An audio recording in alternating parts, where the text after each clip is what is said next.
In a near-distant future, 8 high-profile gamers are called to be reunited at the top of a luxury building. They are all offered a winning prize of $100,000 after participating in a new game called the Call Up. When all members arrive at the meeting place, a robotic voice on the ceiling greets and asks them to sign in on tablets with their usernames, and that from now on, they will be referring to each other as such. They are asked to dress in high-end motion capture suits. Adam, the most excited gamer there, is mocked about his fatness during the undressing, and Carl shows a severe burn scar around his ribs, explaining that his user's name comes after his girlfriend's cat. Once they all suit up, they enter a large, white room with a big scanner in it. They must enter inside the scanner and say their users' names. They're now able to get the high-tech armor. The gear suits are made with advanced technology that allows the player to become fully immersed in the game. Adam comments that these suits were only available to the millionaire elite, but for some reason they were selected to try them out. Zahid loses the thrill of being part of it because of his nickname, Terrorist_1. He feels it can become offensive because of his Bosnian roots.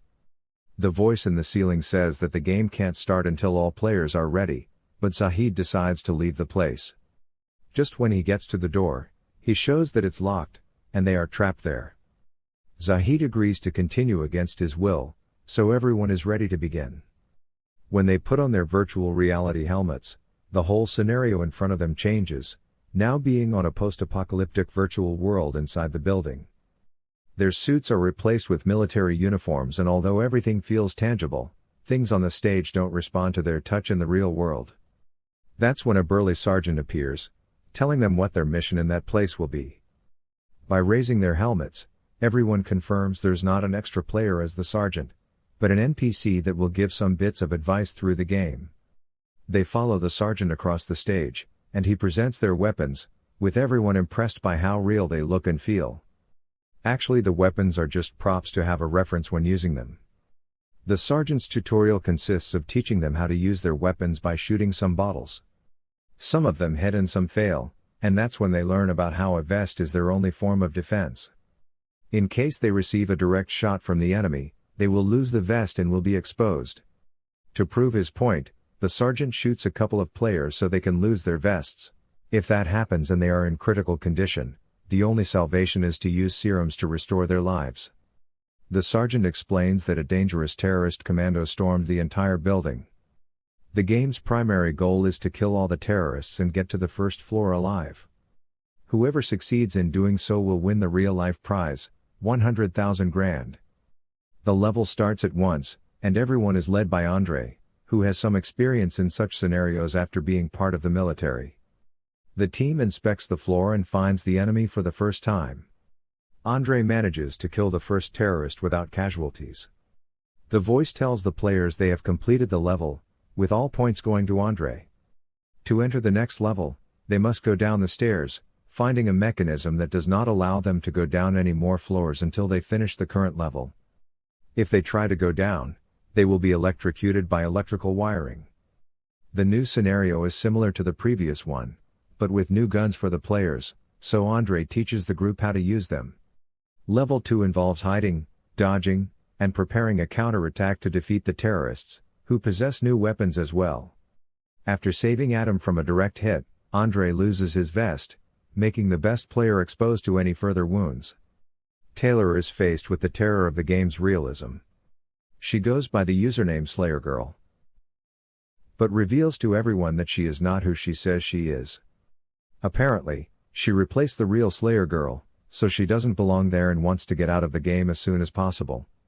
She is calmed down by Shelly, the other gamer girl, who says that nothing of that is real and it's just a simulation. Despite this, Shelly thinks the gunfire feels accurate when she fights one of the terrorists.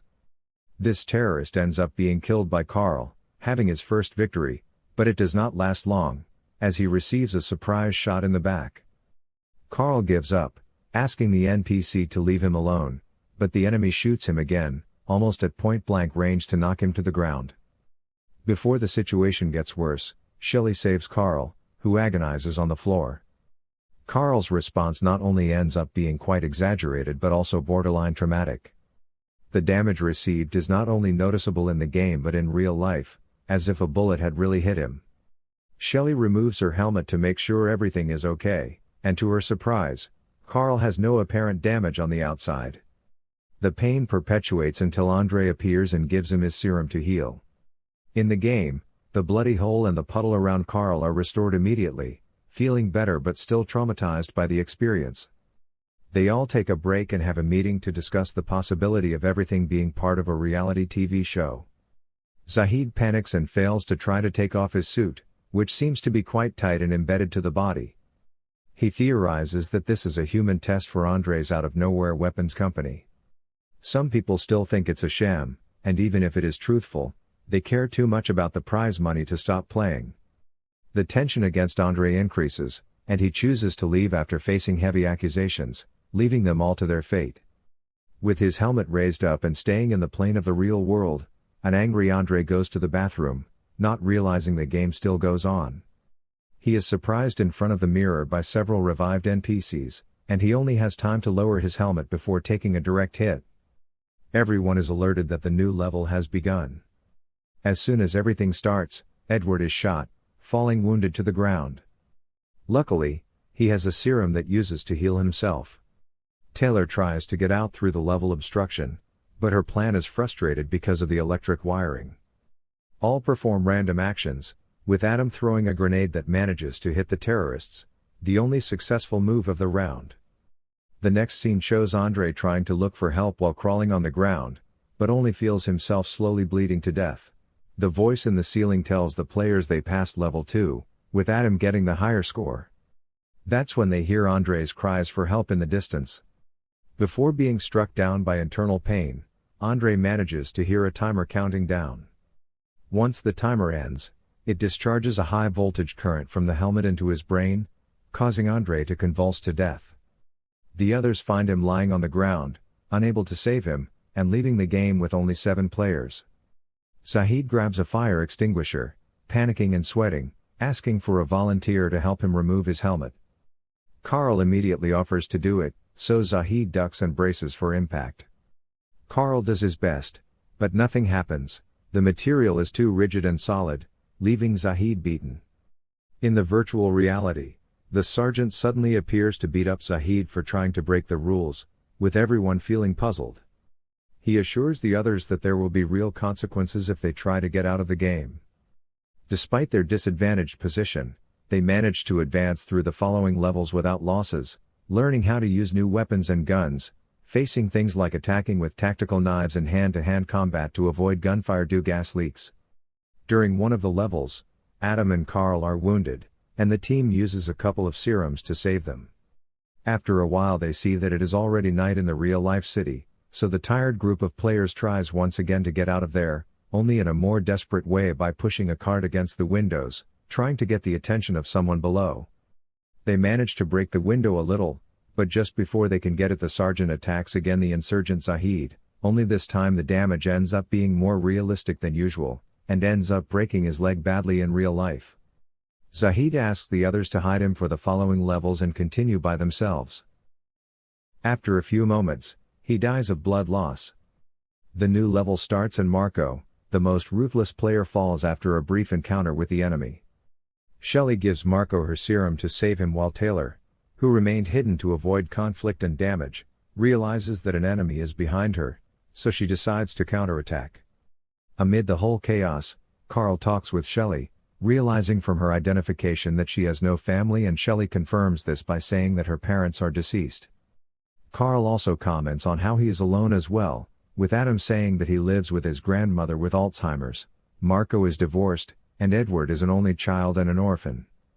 They deduce that by being illegal, Zahid had no safe place to go either, discovering that they were picked for the game due to their lonely condition and no one will search for them in the worst-case scenario. For the next level, they find the sergeant beating and torturing a hostage from the terrorist commando in a different room. The team's new mission is to extract a password from the hostage to defuse a bomb inside the building before it explodes. The guy only knows Russian and he is connected to voltage transmitters, so it involves mental strength that no one has, no one but Edward. He instantly presses the high voltage equipment to get the password, not caring for the man's cries and pleas of mercy. After receiving too much damage, The man gives a word that Adam introduces as the password in the computer. The terrorist laughs for being a false clue, and in the blink of an eye Taylor kills him. Marco blames Adam for putting the code wrong and lashes out at him in real life, accidentally beating Taylor as well. Edward points out that the sergeant is holding an elevator door at the other side of the room and tells them to get in there to protect themselves from the imminent explosion. During their descent, the elevator stops abruptly, and they try to force their way out. Marco holds the door but leaves Adam behind with him for screwing up the password level early. From now on, the two of them advance several levels at once on the elevator, not without some friction along the way.